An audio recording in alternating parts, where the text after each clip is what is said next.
Bakit kailangan pang subukin ng mga lingkod ng Diyos?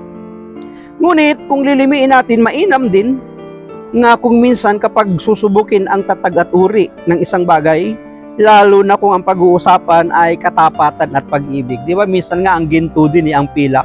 Sinusubok kung talagang totoo at tunay. Minsan ang gatas din, sinusubok din kung ito ba'y walang halo. Ang mga pagkain na ating kinakain, sinusubok din, testing din kung tunay or walang lahok or kaya hindi peke, lalo sa panahon natin ngayon.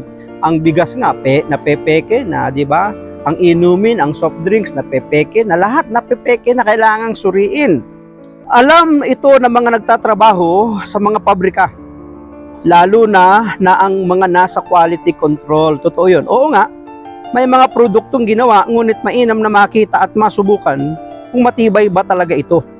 Kung hindi, upang malunasan, naranasan nyo na bang umorder sa online shopping?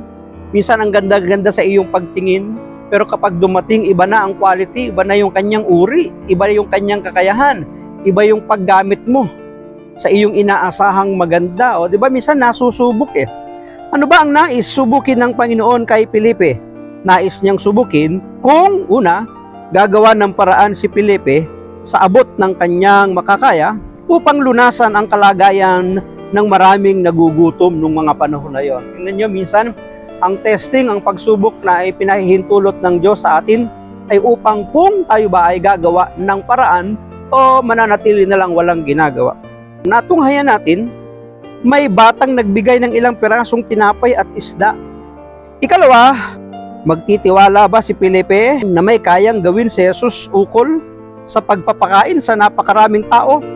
Kapag umabot na sa sukdulan ang kaya ni Felipe, bagay na batid at dama ng ating Panginoon. Totoo naman yun kapag hindi na naman natin kaya, ang Diyos nang gumagawa sa mga bagay na hindi natin kaya. Ang kailangan lang natin, magtiwala sa kakayahang kayang magawa ng ating Panginoon sa ating buhay. Thank you, God, for everything.